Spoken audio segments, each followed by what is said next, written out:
free sound effects and how to use them on CapCut.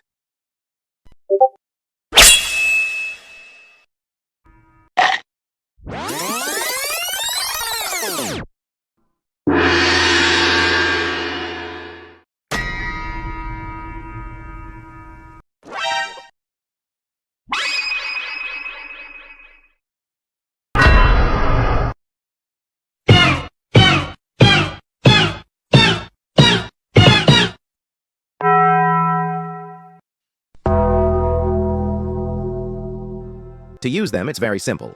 Download the video and add it to CapCut, extract the audio and look at the cover for the sound effect you want to use, then you will see it on the audio below it. Simply cut the sound before and after the waveform, like me.